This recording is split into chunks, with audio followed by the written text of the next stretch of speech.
Good evening and welcome. I'd like to call the February 15th meeting of the City of Issaquah's Development Commission to order at 6:30 p.m. As a reminder, we do still have a remote aspect to our meetings. This means both staff and members of the public may be participating in the meeting remotely by WebEx. For those attending remotely, you might notice a little different look to the virtual meeting software tonight. This is our first meeting using a new version of WebEx called WebEx Webinar. If you have any issues or questions about using it, please send the host a chat message or email staff at christiang@issaquahwa.gov. christiang@issaquahwa.gov. Excused absences tonight in the commission are Vice Chair Shore and Commissioner Price. Alternate member Morgan is serving as a regular member tonight. So our first item of business tonight is to take action on some meeting minutes we have for November 16, 2022. We've all had an opportunity to look at them in the packet. Are there any corrections to the November 16th meeting minutes? Hearing none, the minutes are approved.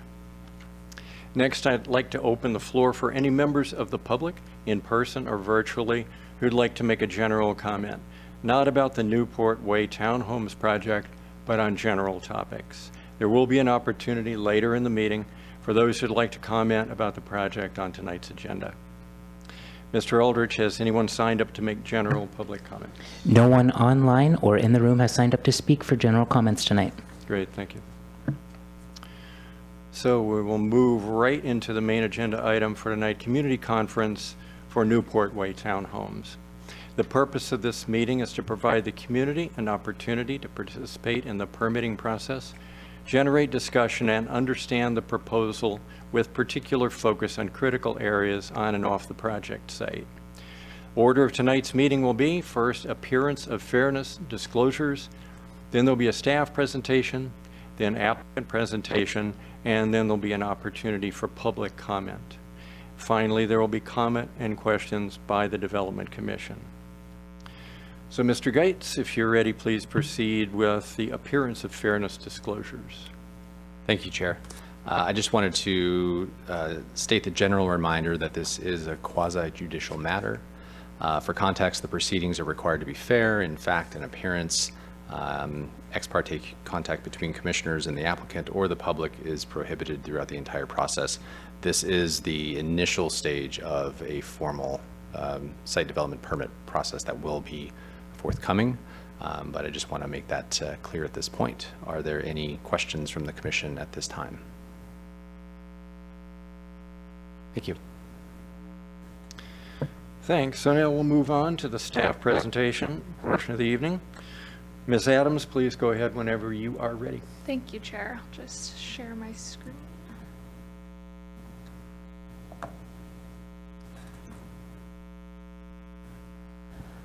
Okay, good evening, Commission. We're here to talk about the Newport Way Townhomes, which has also previously been referred to as the Inneswood multifamily site. Tonight we are just conducting a community conference, which has the purpose of ensuring early public engagement, getting any public comments early in the process, and we're really just looking at the big picture of this project at this point. Staff hasn't really dug into the details of compliance, just really getting an idea of what the proposal is and any issues or options that are in regards to what's being proposed. We're hoping to give feedback to the applicants tonight from the commissioners and the public who are present, and just create a productive working environment for all involved. So the permitting process, as Christian said, is there will be a site development permit, and then there will be a SEPA environmental review. The permit will come back before the Development Commission for a public hearing and formal decision, and then they can apply for construction permits. As we all know, Title 18 is in the middle of being adopted, so just want to make sure that we mention that it's not the site development permit that will vest this project, it is the building permit that vests this project, but they can apply for construction permits at any point. I also just wanted to mention that staff is aware that previous projects has come forward on this site, but we are looking at this project, this application, as just a full restart on that site. This is not a revision of any previous projects, it's the beginning of a new one. So a little bit about the site, located at 905 Newport Way. It is in the central Issaquah sub area. zoned mixed-use residential with a comprehensive plan land use designation of multifamily residential. And you can see it highlighted on red there on the map.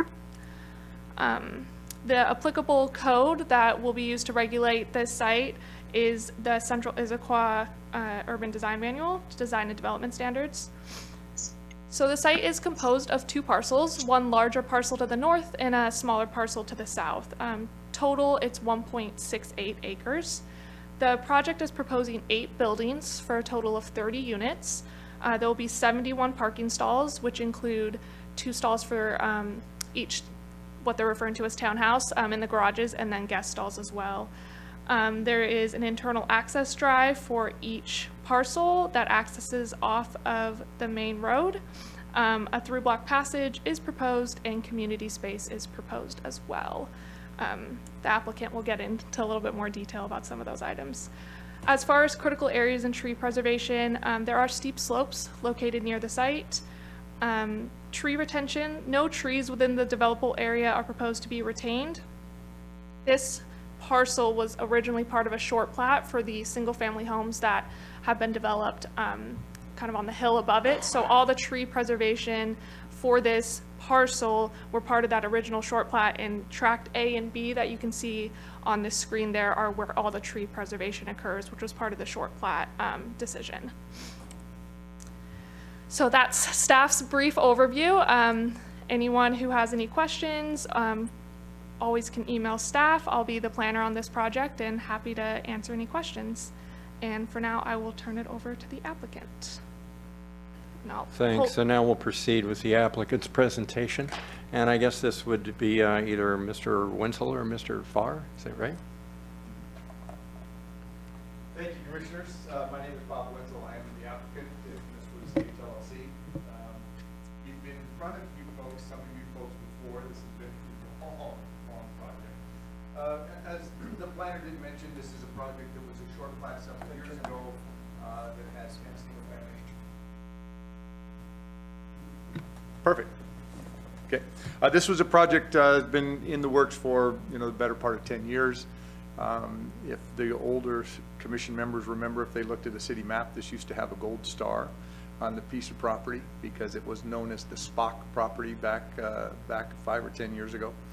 We've retired several planners and probably some commission members also. This was a 3-lot short plat.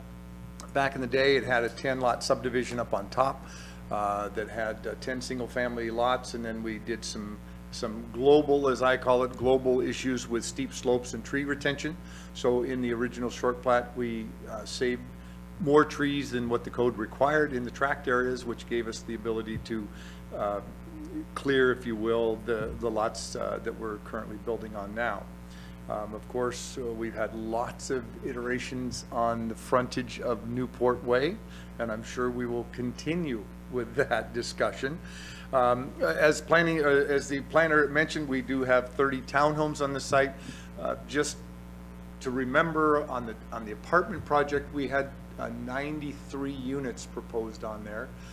We had a fair amount of input from neighbors on that. If the commissioners remember, there's still a trail that goes up to the single-family properties that probably will still be in a project applicable in this project. We are still working on the storm drainage issues, but we do have a vault that was originally installed for the apartment building that's on an adjacent property across the street. The developer from up on top is still working on completing some of those issues with the wetland restoration and so forth. But there is storm facilities on our property and across that somehow will combine into this project.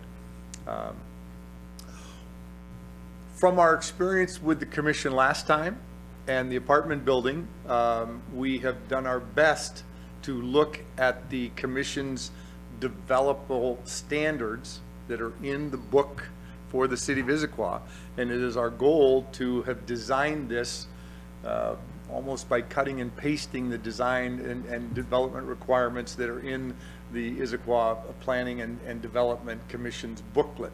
So hopefully that will help the process along, but especially with colors. For the commissioners that were here before, we spent an enormous amount of time on, just for levity, we were on a mustard color, about 4 different shades of a mustard color on the previous building. So I hope we will get past that in our new design and new color schemes. I'm excited for a for-sale townhome project in Issaquah. Other than the Issaquah Highlands, there's not much available for residential homes around here. And as we know, within a mile radius of this project, there's an enormous amount of apartments available, but not for ownership type of project. So we're really excited about that. Our team is the same team we had before. We have Milbrandt Architects doing the architecture. We have Core Engineering doing the site plans and so forth. So at this time, 30 units, for-sale townhome project, looking at everything hopefully the commission wants for the development side of the project. And I'm going to turn it over for technical analysis to Milbrandt Architects. Thank you, commissioners, very much.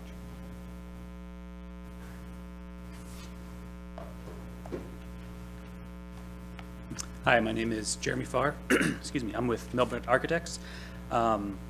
Just taking a quick look at the site. This is on the left. There's an aerial view kind of looking west at our site.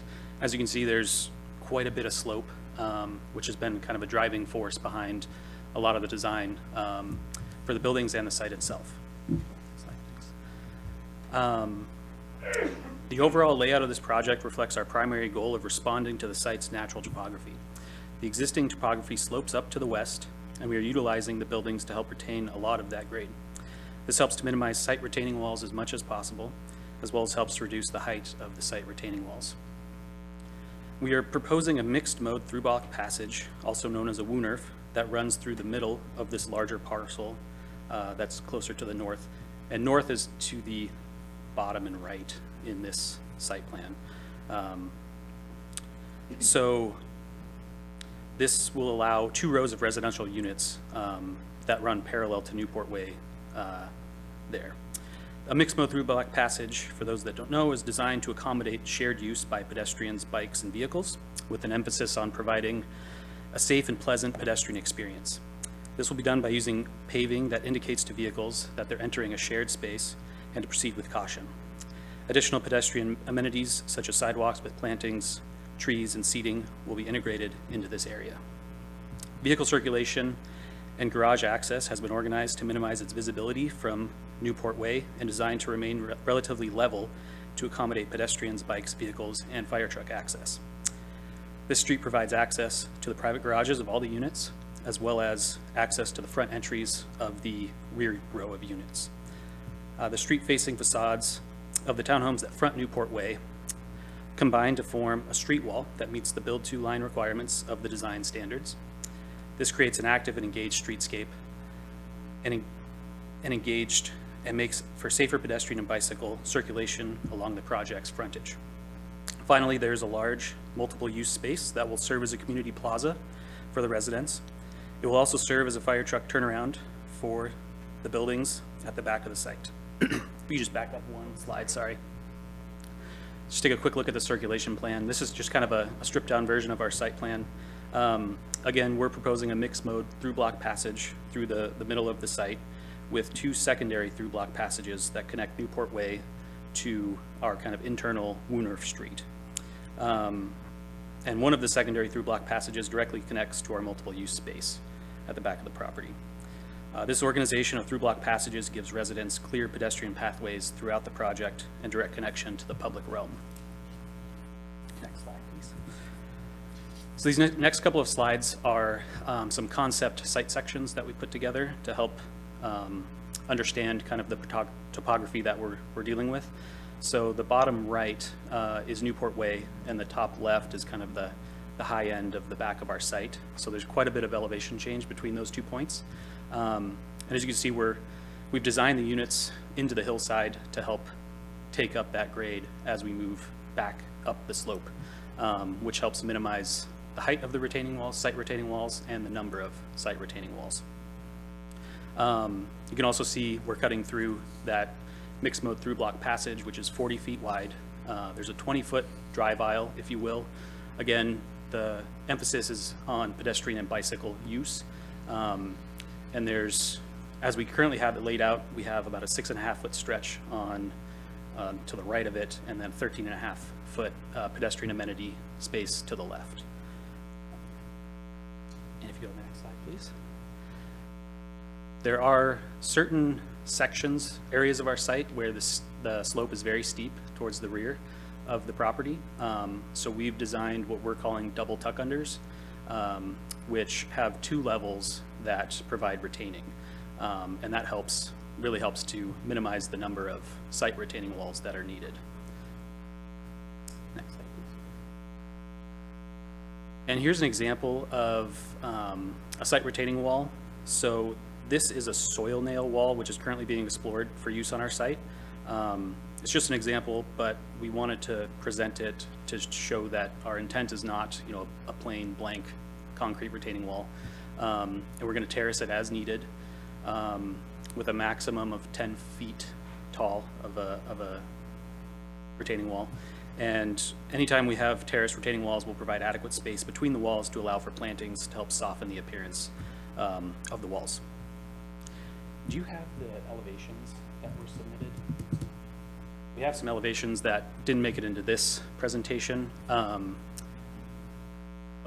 if it's possible to pull them up, that'd be great. If not, I can just kind of, you got them? Okay, great.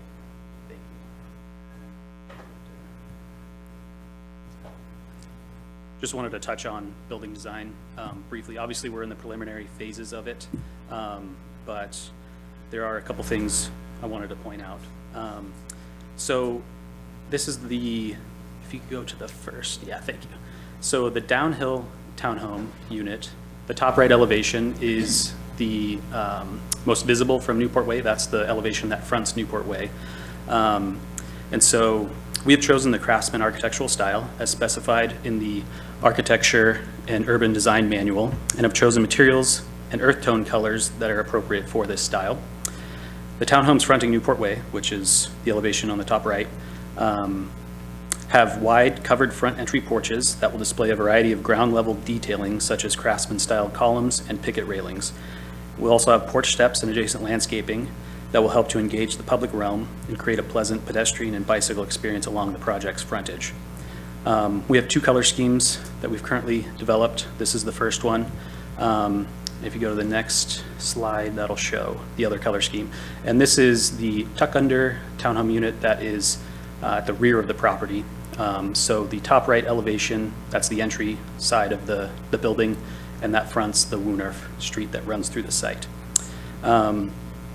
We are proposing fiber cement lap siding and a natural wood shingle. The fiber cement lap siding is really durable and performs well in our climate.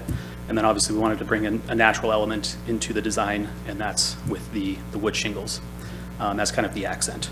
And we do have a small material board that shows these 2 color schemes and the materials if anybody wants to take a look.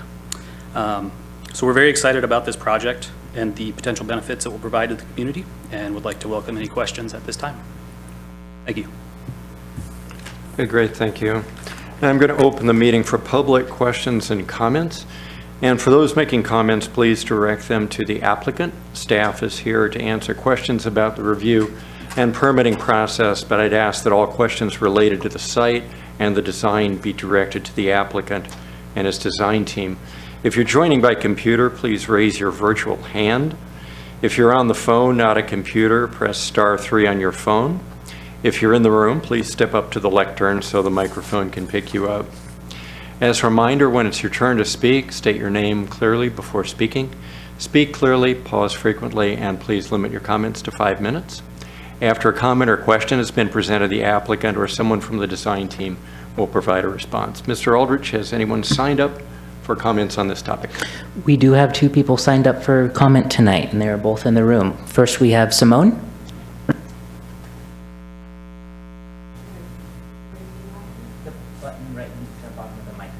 This one? Okay. My name is Simone Hausman. I live on 944 10 Place Northwest, is what they call the single-family homes above the slope. It was originally called Inneswood Side 2. My concern is the area behind my house, from what I was told from HOA, is considered a critical area. On the last 10 months, 3 trees fell over. One was on mid-May. It was a sunny day, just breezy. I watched from my 7-month-old room window the tree fall, and a few branches fell into my property. I notified HOA. They told me we can't touch those trees. They are critical area. On, I don't know if it was the week of Christmas or New Year's, there is a parcel behind these 2 parcels that belongs to Inneswood as well. Another huge tree fell over. I can take a picture and send to you guys. It didn't affect myself. On January 9 on this year, the big windstorm that we had on the morning, a gigantic tree fell over my house. And it could have killed me because it fell above my bedroom. So as a concerned citizen, I'm trying to understand why HOA is saying that they cannot touch these trees, because I'm having PTSD of sleeping when it's windy, like 2 winds ago, but they are willing to take down another 100 trees, and that is fine. He mentioned itself that a lot of trees were left behind so they could build this project. But what about the residents that trees are falling over their houses and they cannot do anything about it?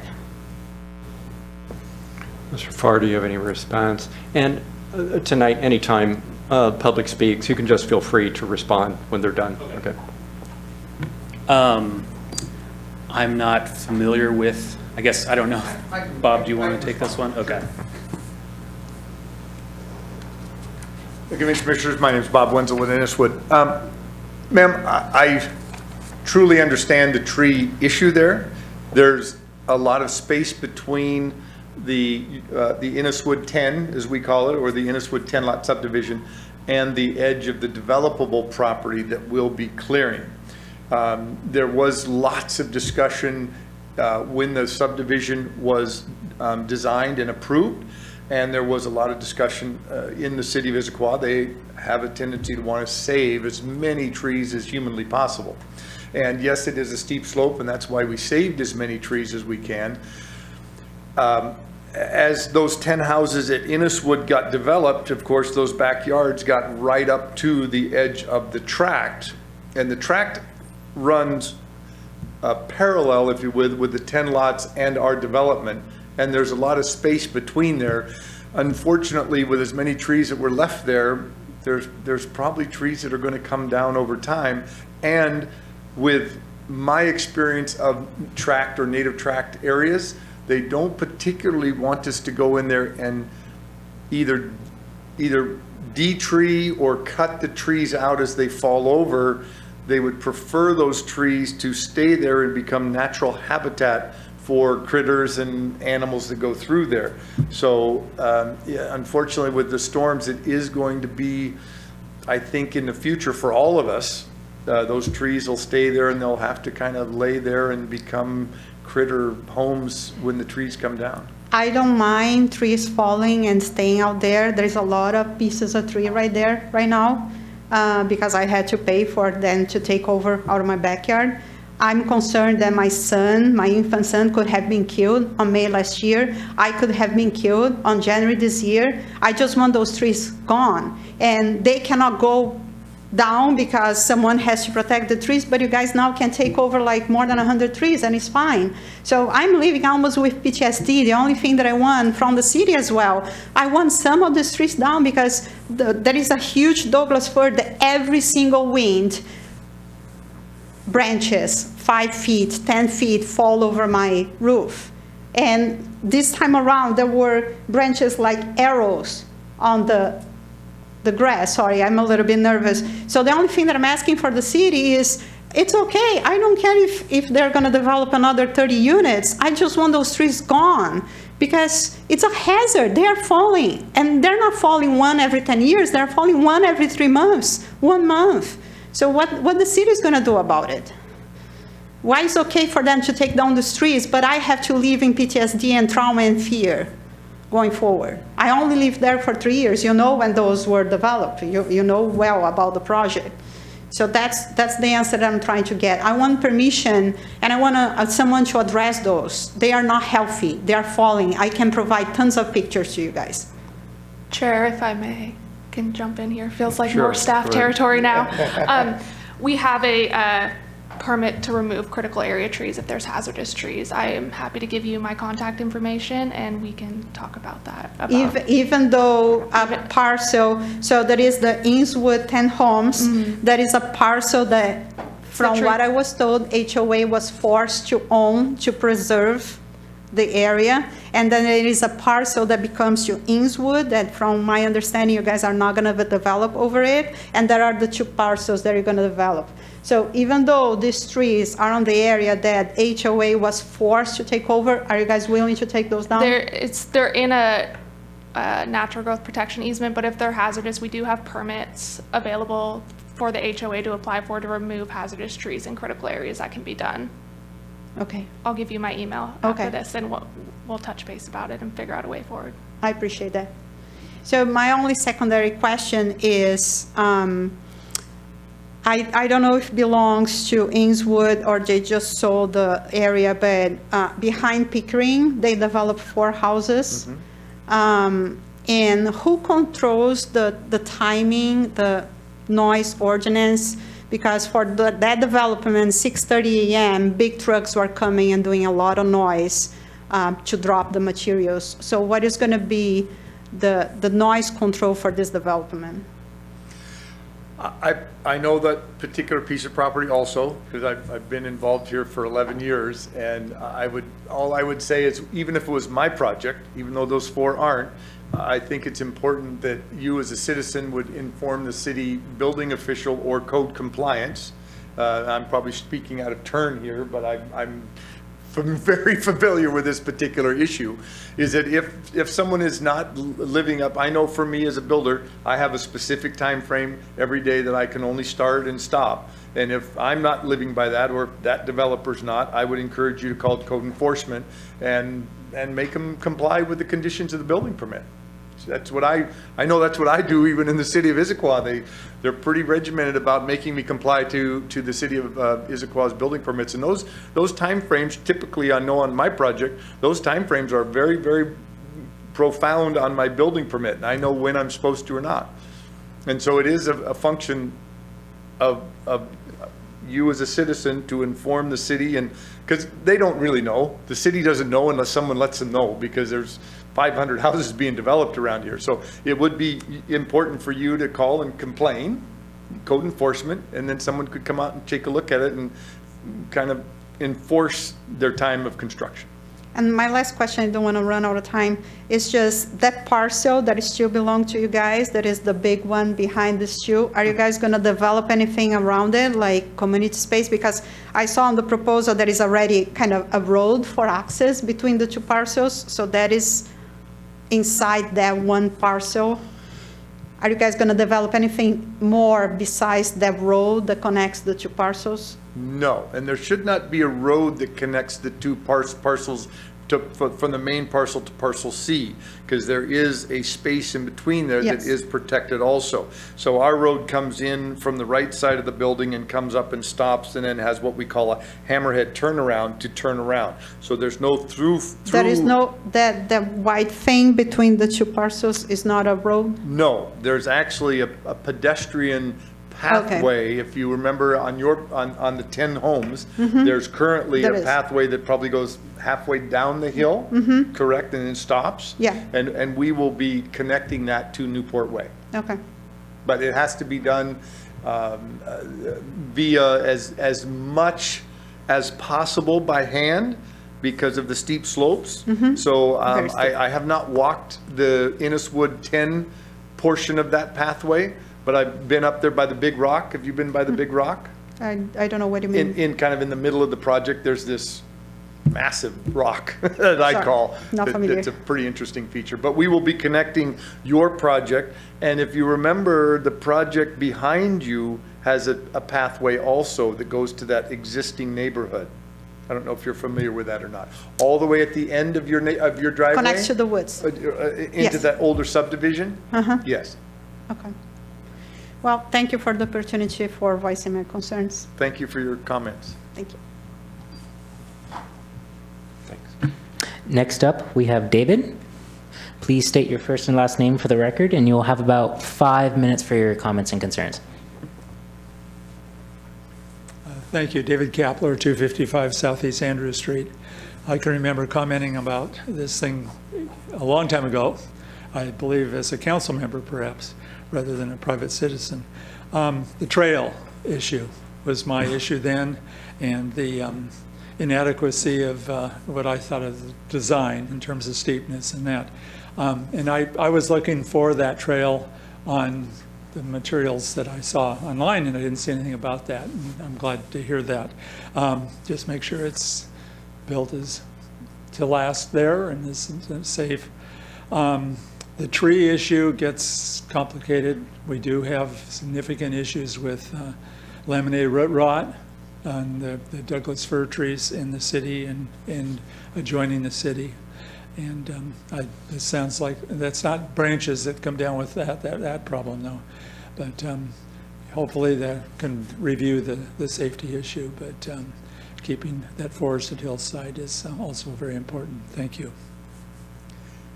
Council, or commissioners, may I comment on that?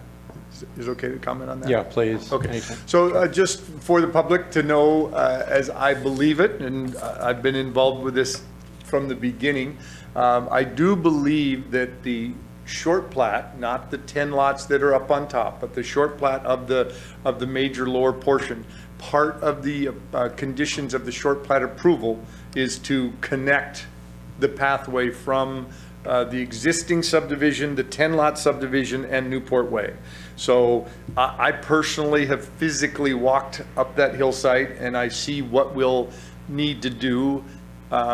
I know generally in my mind how the construction of that will work. I do a lot of underground utility construction and together with housing. So I have a pretty good idea how we're going to do that without bringing machines up there. And it'll be a lot of hand work and a lot of probably railroad tie type of work, but we're going to make that pathway connected to, for the people that live there, and I don't know, sir, if you live there, but I know this lady does, there was an old path from an existing subdivision more than 10 years ago. And so that was not developed, but now that is developed. And then the pathway through the 10 houses go about halfway down the hillside now. So we'll be connecting that in this subdivision, in this project. There is no one else signed up to speak tonight, but I will give an opportunity if there's anyone else in the room who would like to make a comment tonight. Doesn't appear so. Anyone else online? No one else online. Now the fun starts. Exactly. Okay, we'll close the public comment portion now. Thank you for your comments and questions. Now I'm going to move to open the floor to the commissioners. Do any of the commissioners have comments or questions for the applicant? Mr. Chair, I do have some questions, and I guess one question for you. Would you like to have our questions first about the project and then have comments at the end?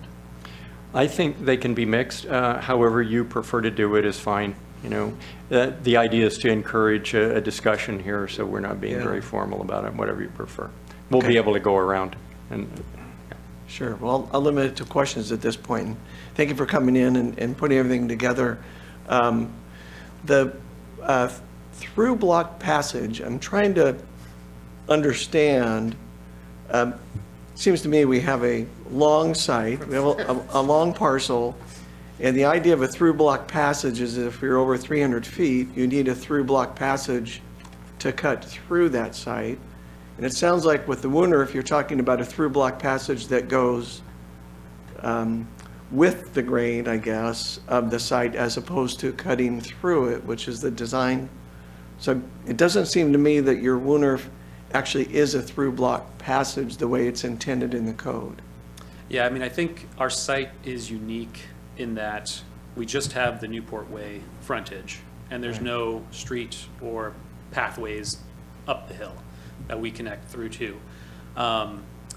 So really, we were trying to come up with a site design where we could get units at the back of the site.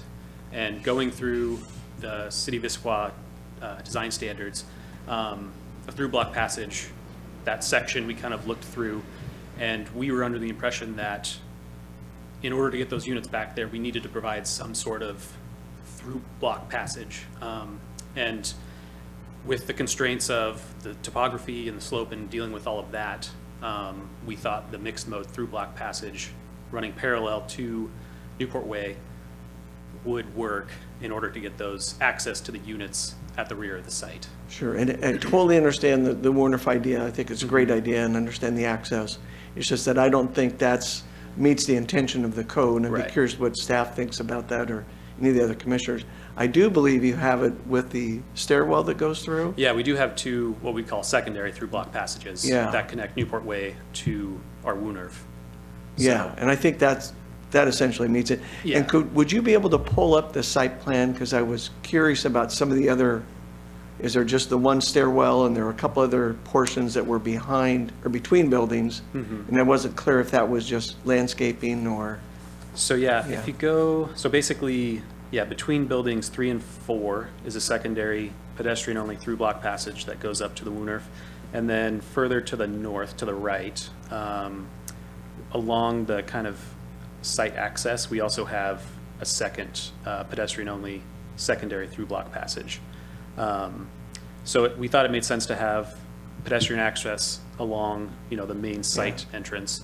And then obviously with the length of our property, we wanted a second one that would provide access. And it aligned nicely with our mixed use or multiple use community space at the which back of I the think is property. great, yeah. And then, so those other two we see in the middle there are just landscaping? Just landscape, yeah, between the buildings, yeah. Okay. That would just be landscape. Could you slide perhaps to the, I guess, would be to the left, to the end of the road? And up a little bit there where we can, not with the, it's at, yeah, the very end of the driveway there where there's the one parking stall. And as I understand, the fire trucks and so forth would use that recreational area as a turnaround. Right. It just seemed to me, I guess, a concern that if I'm going to visit somebody there and I end up going past their home and I get down to the end, I guess I'm just sort of doing my classic 30-point turn at the end to try to get my car back turned around to get back the other way, Yeah. or? If nobody's in that guest spot, that could be used to help turn around. There is there's about 13 and a half feet from the drive aisle to those back tuck under units. So there is a little stretch of driveway that isn't for parking, but it is a driveway that could also be used, because the mixed mode through block passage is 40 feet wide with a 20-foot drive aisle, if you will. Oh, okay. But it is a really wide So it's a pretty corridor. wide. Yeah. So I think if somebody were to accidentally go down there, it shouldn't be too big of an issue to turn around unless they have a really big truck or something. But Yeah. in that case, they could just back out and use the fire truck turnaround maybe. Great, yeah, okay. And then I guess one of the things that was, I didn't see in the package at least, good visuals of what the street frontage would look like. And I know this is just community conference, but it does seem like that will be one of the most important things to see, as you talked about in the package about some of the landscaping and what it would look like, any elevation differences between those entrances in the street and how it all looks. I think that'll be an important part of the project. So. Yeah, absolutely. I know at this point, we have a lot of, or not a lot, we have the main issue, or the main challenge or opportunity with this site is really the topography and making everything work. So getting down to the details of the landscaping and stuff like that, we'll get there. But right now, it's just kind of conceptual. But I agree, yeah, that frontage along Newport Way is going to be really important. And we'll work hand in hand with CORE, who's the landscape on this project, to make sure, you know, it provides a nice pedestrian and bicycle friendly environment along Newport Way. And it sounded like from reading that perhaps you didn't know exactly what the roadway was going to be like, what the city's going to do with Newport, but do you know exactly where you need to be in terms of your sidewalk and so forth? I and your- believe so, for the most part. Okay, I believe we're Yeah. pretty close there. Yeah. what you, So yeah. we hammered that out several different ways. So you can build it the way it needs to be and not have to tear it back up. And- Yes. Right. Great. Okay. Thank you. Those are all my questions. Thank you. Other commissioners? Commissioner Ikeda? Commissioner Ikeda, I have some basic questions. Looking at your site plan there, the light green, is that your site limits as far as construction goes? The light green, I'm sorry? Yeah, light green plan north of your townhomes, up the slope. So all that light green is basically just landscape space with no, Is there an intent to do some slope stabilization above the homes? That's kind of a concern. And then how do you intend to take the water away? Especially when I read that the storm drainage plan is still, there's, like you said, it will happen. Do you have a plan B in case that modification doesn't work? do you have any comment on that, Sherry? Hi, I am Sharon Roth, I'm a civil engineer, 29. So all of those retaining walls will have a drain at the bottom. Sorry, could you step all the way up to the mic, thanks? Hi, Sherry Murata with Core Design. I'm a civil engineer. All of those retaining walls will have drains at the bottom that would capture the water that comes from the slope and direct it either to the vault or to the wetland across the street, depending on where it naturally should go. So that's how we'll take care of any water coming down from the site, from that hillside. And then the parking area, is that separated with an oil water separator for capture of? We'd be doing, we have one vault that will be kind of under that community space, and that will take care of all the water on site and provide water quality treatment as well as detention. And then the Newport Way frontage and the lower roofs of those units that front Newport Way would go to, we would proposing to expand the existing vault across the street, and that would provide the water quality treatment and detention. Yeah, that's actually where I'm kind of going, that's, you're counting on that to work. In case it doesn't work, do you have a plan B? In other words, what I read in the documents was there wasn't enough information to say it's good good or bad, so that's just a flag for me. Well, we sized the vault, we know the site, we sized the vault on site to accommodate the necessary flows and volumes, and we also have modeled the vault across the street of how much extra space we would need to expand that vault to accommodate the additional water. Okay, I guess what I'm trying to get to is, if the expansion of the existing vault isn't green lighted, do you have a pivot plan to address the stormwater? Not at this time, we would address that if we get there. Okay, and then kind of to piggyback on Commissioner Morgan, as far as access goes, when a garbage truck goes in there, do they just drive in and back out? No, we would have to provide through the garbage company, we have to provide like an auto turn analysis that shows how they get in and out and a pretty detailed plan, and they have to approve the access that we give them to pick up garbage. That's what we did for the previous project, and we'll do that again for this project. Okay. One last question on so one section you had with I guess the 2 stories they're acting as retaining walls.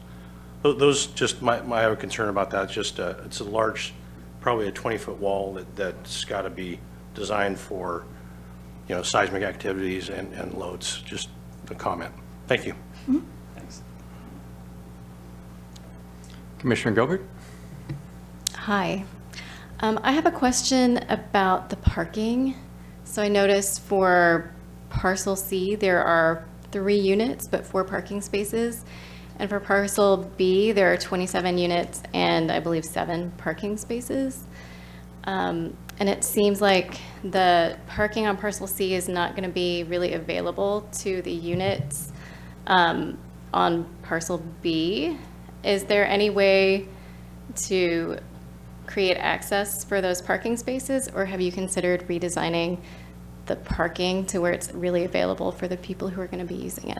Thank you. Yeah, I mean, the intent with those spaces is those will be guest spaces. So each townhouse unit has 2 garage stalls, which meets the code, I believe, I think that's the maximum. And then all of the on-site spaces are just for guests. Ideally, yeah, we'd like to have, I guess, more on the larger parcel if possible. But we're trying to just maximize the space as best we can.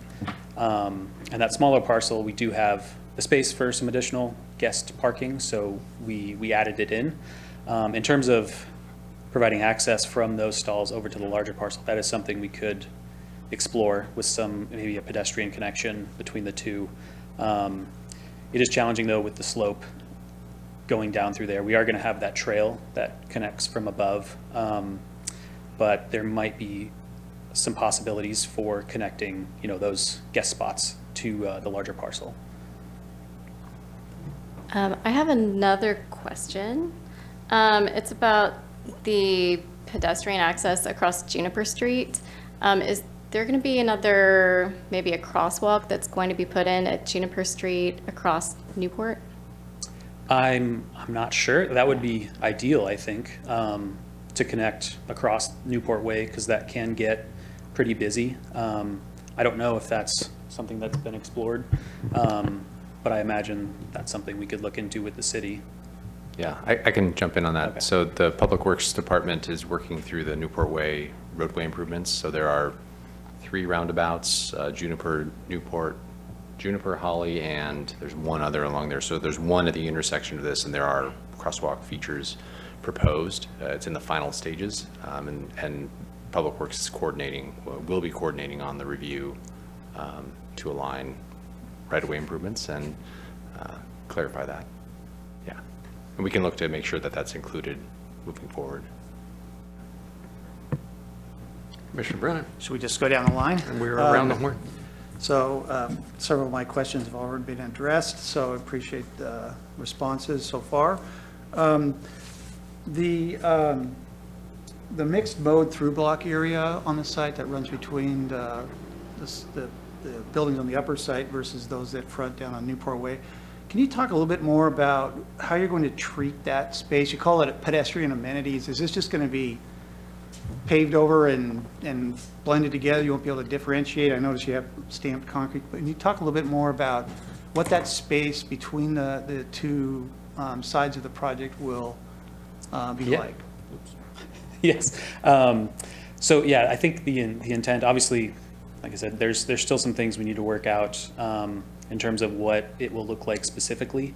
But what we're envisioning at this point is primarily a pedestrian and bicycle-friendly passageway through the site that can also accommodate vehicles. So it's primarily going to be used for pedestrians, but vehicles can use it to access the private garages. I'm envisioning seating, sidewalks, plantings, which is not really reflected in this site plan, because like I said, we're still kind of on the early stages of this. But a typical WUNRF it'll look like a pedestrian walkway more than a vehicle driveway, if you will. But we could provide some additional information when we do submit for SDP to kind of give a better idea of what that will look like. And that's something I think Sherry and I can coordinate on, and working out kind of what the specific features could be in that space. Yeah, I just comment on that. I think that'll be an important space for the people who live in this project. More than just pavement, I think, is probably going to make it more enjoyable to be in. So, yeah, I think additional details when you come back would be helpful on that, just to get a sense for how that blends in with the project buildings and what's the kind of on-grade experience for the folks that live there. I'm struggling, I'm sorry, maybe I missed it somewhere, but you talked about the trail coming from the project above. Where does it pass through to catch Newport Way? If you look at the white line between the two projects, so that's not the exact line, but that is where the trail goes from Newport Way up the hillside. And then, can we move that up a little bit? The picture, does it go into the adjacent properties? Just a little bit. Not much. Yeah. So it does wind, and again, the important thing about the trail is it's not going to go, for instance, like in that white straight line. Yeah. It's going to have to, Right, that's meander up. steep. And halfway between the tract area now is, for all intents purposes, a dead-end trail that Summit Homes put in with their 10 houses and the older subdivision that had a pathway through there also. So right now, it's kind of a path to nowhere. Great. But it will serpentine down somehow. Yeah, got it. Yeah, I was confused by the straight line, so I got it. So you absolutely need to make some turns to make it more negotiable. Yes. So one more question. You did show an example of the retaining wall treatment with the soil nail solution. So when you come into the driveway access, the main drive access, there, it looks like you've got a number of retaining walls right there. So on the, where's north on this one? It's kind of on the north east a little bit. But anyways, you come on the driveway, so on the right side, there you go. Can you talk a little bit about what's the visual going to look? I don't know how high these retaining walls will be. I think you said you're going to try to keep them at 10 feet or less, and then you're going to tier them. Yeah, Can you talk a little bit about what the visual experience is going to be there, because you're going to be looking at a steep drive and then tall retaining walls there, so. Yeah, so those retaining walls will be held 10 feet maximum and terraced. So a rough kind of calculation, looking at the grade as it exists, we'll need, I think, more or less 2 10-foot retaining walls with some green space in between for plantings. And so I think towards the bottom of, I guess, the approach, I think they will be a little bit shorter, but as you move up, they could reach that 10-foot max. And as for, the specifics of what it could look like, the example that we provided at the end is one option. Our intention is not to do something that's flat and blank. We're going to integrate landscape and small shrubs and trees if possible, if we have the room, to kind of soften those retaining walls. We are aware that it is, that is it's a necessary thing that we have to do in order to get the access there. During our pre-app, one of the comments was, where the main access to the site is located. And feedback we got on that was to try to pull it as far away from Juniper as possible to help alleviate, turning traffic in this area. So that's why it's located where it's located. If we were to locate it between buildings, the buildings themselves could help retain some of that grade and minimize the site retaining wall. But if one of the driving forces of locating that drive access is pulling it as far away from Juniper, then this is the solution we came up with. Okay, great, yeah. So I guess how that's treated will be important Yeah. because of the If I visibility. may step in here, I too am looking at that, and I'm also looking at other projects in different jurisdictions and counties and so forth. And a couple things that comes to my mind there is maybe some type of, for lack of better words, and I don't know how it would work yet, but a trellis that could have an ivy growing on it that might be a nice feature to soften that wall, depending on the distance between the first wall and the second wall, but that could be a way to soften it up. Great, thank you. Commissioner Dillon.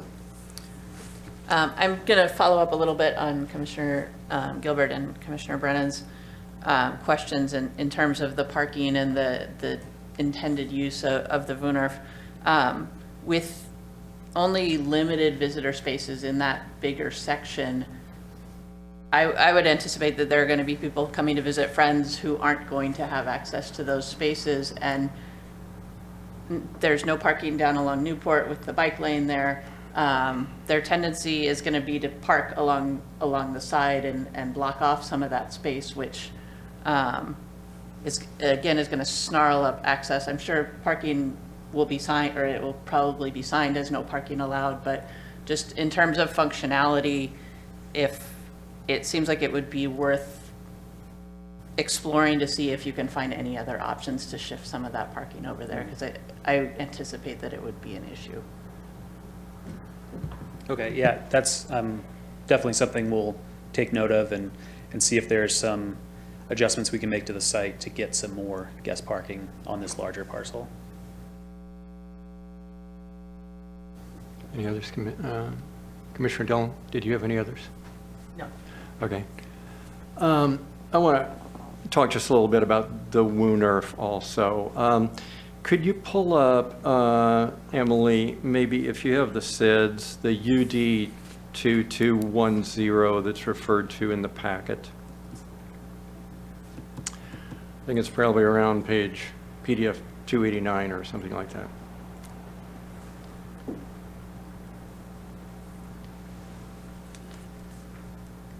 Thank you. Yeah. No, that's good, right there. We can go up to, yeah, let's even, if we could come up and just start with 0, and we'll come down to 2 in a minute, 1, 2 in a minute. Okay, right here. So here we see that it may be limited to pedestrian and bike use only, or it can be mixed mode and include limited vehicle access, right? And if you could slide down a little bit. For the mixed mode passages, when vehicles need access to loading, drop-off, deliveries, or on-site. Down at the bottom of that page, inappropriate for that type of WUNRF would be disconnected or dead-end passages, right? Okay, if we could now slide down a little bit to the, I think it's 1.2, where we're looking at the mixed mode. Yeah, it's the next one right there, thank you. So here we see that appropriate would be traffic calming devices, planting, pedestrian lighting, seating, and so on. And the idea under description, it says, passages must be designed to ensure that pedestrian and bicycle are prioritized, and the motor vehicle is the guest, okay? Okay, so if we could slide down there on the inappropriate area.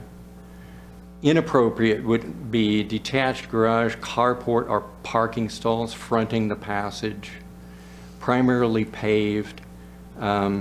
So in our WUNRF, it seems to me, isn't this a dead-end passage that we have here? It doesn't really connect on one side at all, right? It just goes into a hill. Right, yes. Yeah, yeah. And is this really mixed use, or is it really just residential only? It's residential only. Okay, and we do have 3 parking stalls, right, that front this, correct? They're open parking stalls. Yes. Okay, we've seen that. That's inappropriate for a WUNRF, right? And these, all of these garages back onto this through block passage, correct? So that's 27 units, 54 garage doors, is that correct? Yeah, or a single 18-foot wide garage door, yeah. Right, and so there's also a plan to have pedestrian traffic in here and bicycle traffic, and there's a play area out there. So I guess I have fundamental concerns about all of this going on in an area that isn't really a WUNRF, I don't think, according to the spirit and the letter of what's in the SIDS. I'm not saying that we need to take out half the hillside to connect to something else, but my concern is that if we approve this use of a mixed-use WUNRF, that we are setting a precedent here, possibly for other approvals of passages like this. And I think really what we have here is closer to an alley. Do you have any response to that? Yeah, so I mean, the challenge we're having is providing access to the entry of the rear row of townhomes at the back of the property. Sure. We were under the impression that the mixed mode through block passage would work for what we are proposing, in that it is a residential use. Everyone primarily using this WUNRF would be residents, specifically because it is not going all the way through the property. So I guess the likelihood of somebody not familiar with the site, coming on site would be pretty minuscule. But I understand what you're saying. And I think our site is unique in that we don't really connect. It's not really a block, if you will. Right. It's just fronting Newport Way. And so how to get access to that rear row of units. Sure, absolutely. And I guess maybe it's a comment or question for staff more than for the applicant. Obviously, vehicles have to be able to get in and out of there. And this project has to be responsive to the code as it currently is, at least that's my understanding. However, I think in the draft code that's before the City Council, or will be soon, there is an attempt in there to exempt properties that have dead-end situations just like this from requiring a through-block passage. So I don't know if that's something we could look at in this case. I think what you've designed there certainly is functional to get in and out of the buildings, but for us to call that a mixed mode through-block passage, I think is stretching the intent in the letter or the original intent of that pretty far. Mm-hmm. So. And I think staff suggested there's going to be a second through-block passage in the same area. The pedestrian bike-only through-block will need to be added to the site, providing primary building entrance to units not fronting Newport Way. So is there, I guess this is clearly a question for staff, is there going to be a second passage there? How's that going to work? That comment was in line with what you're saying, that staff doesn't view the mixed mode passage as adhering to the SIDS. So in the pre-application packet that was submitted, there was a different design that had a pedestrian-only pathway along the top of the ones that were in the wall and the ones that are built into the hillside. So the intent of that section of the staff report was agreeing with what you're saying, that the mixed mode does not meet the intent for the site. Okay, thanks.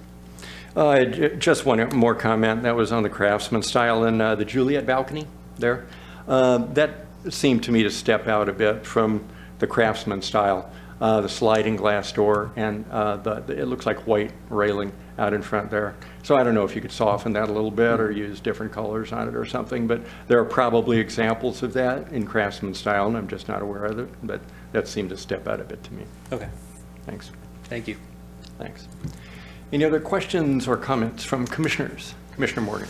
Thank you. I'd like to jump in on the through block passage because I don't believe the Woodruff is a through block passage and it doesn't meet the code. If Emily, could you go back to the SIDS description that talked about, the first paragraph that talked about the through block passage?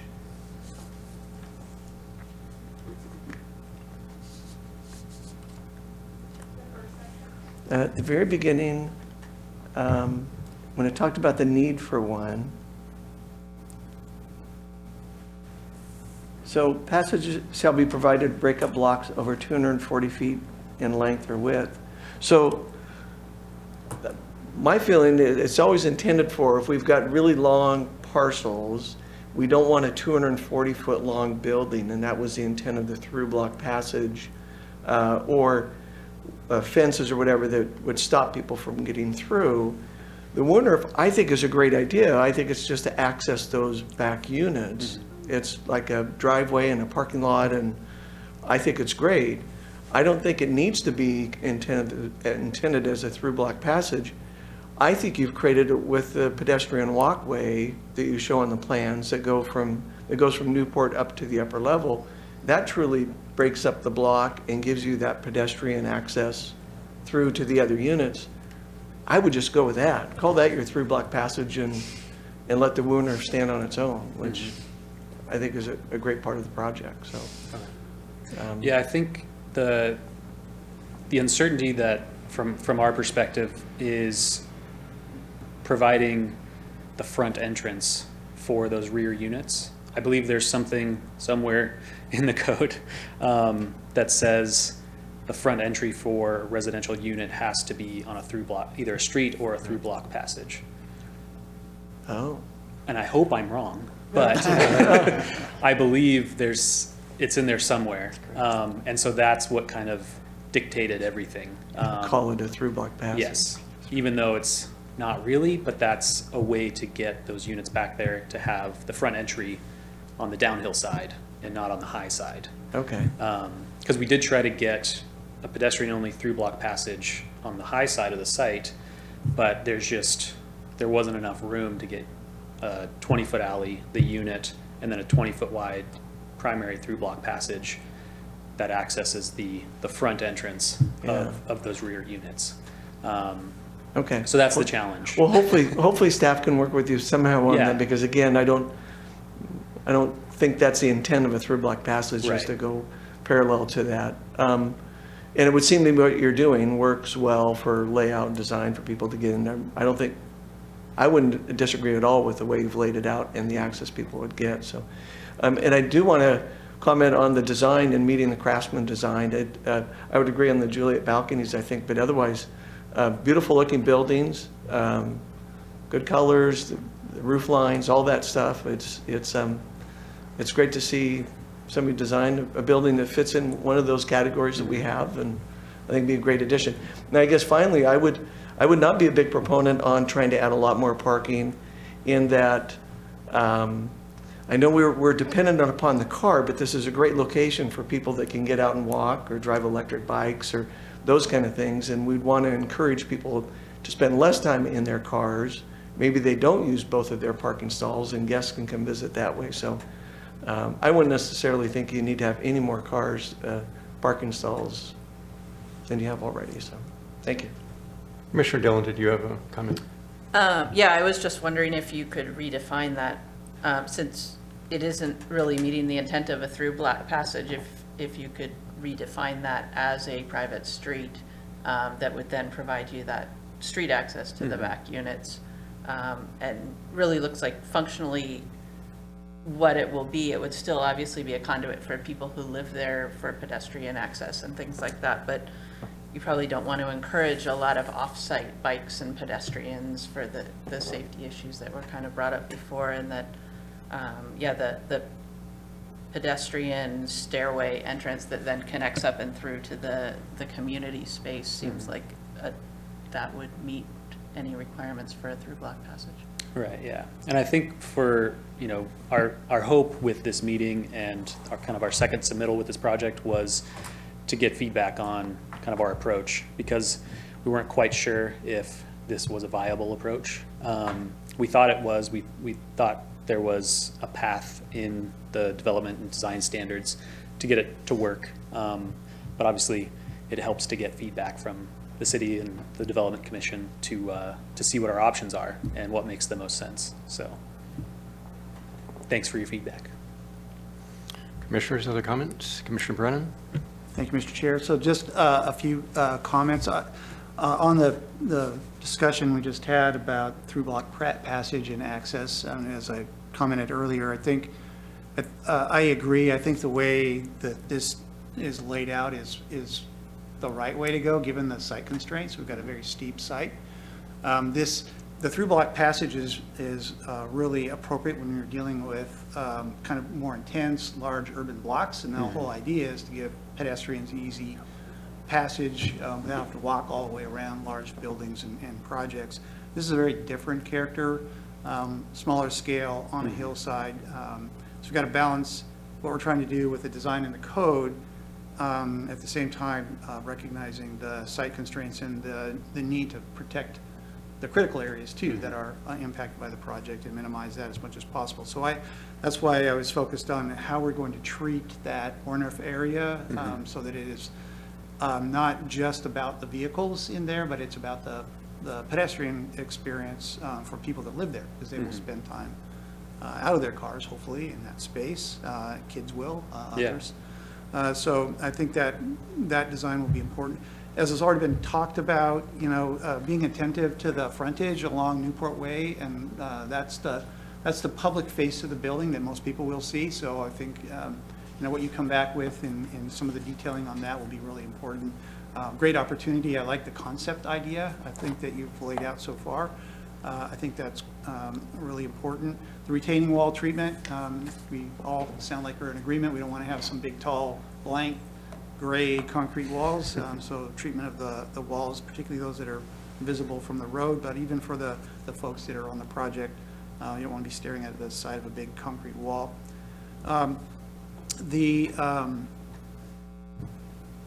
the trail, great opportunity for connectivity and how that happens, but doing that delicately because you're dealing with not only challenging topography, but again, you're in a critical area.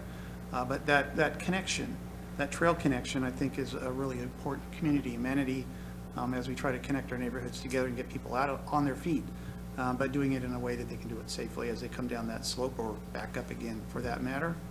And just, I guess, finally, the ownership option, not that the code drives that, but it's good to see more homes for ownership being presented to the market. I think that's an important kind of middle housing need in the community, so I appreciate that objective here as well. Thank you, Mr. Chair. Thanks. Any other comments or questions? Commissioner Dillon. I guess one other thought on connection with the trail, as Commissioner Brennan was mentioning, is whether there is an opportunity, and I'm kind of looking at your topography and where it cuts off, and I don't know how far it drops down in that interim space between the two parcels, but it looks like it's fairly a long grade, and whether there would be opportunity for pedestrian path to connect from the end of that access road directly down to the trail to kind of further that connection. Yeah, I think that would be a good opportunity there to provide another pedestrian path to connect kind of all of the different circulation elements. Other comments, questions? I just have one more. Commissioner Arcata? Actually, I just want to acknowledge you have a very difficult site and some real challenges, and I appreciate the effort you're doing. Thank you very much. Appreciate that. Any others? Thanks, and thanks to our applicant tonight. So Development Commission comments and questions are closed for this evening. Now I'd like to ask staff to provide any updates on City Council activities or meetings. Sure, I can provide a brief update on the Title 18 process. So PPC provided their final recommendation to the Council Committee at the end of last month. Council Committee will be meeting again this month, February 28th. And then from there, it'll move on to Council of the Whole, and then on to Council for a hearing, a final hearing, and then final deliberations in April and May. It's kind of the tentative schedule at this point.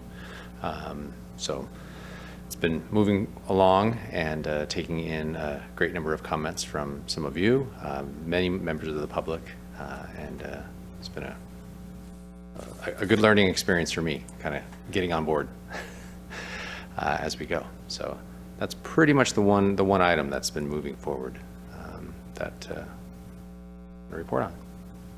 Okay, thank you. Any other items of business or announcements from staff tonight? I think only that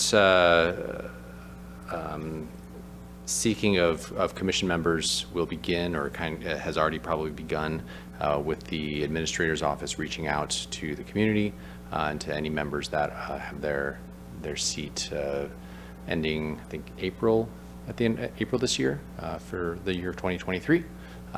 So always appreciate everyone putting in the time and looking forward to working with this group and any new members. Great, thanks very much.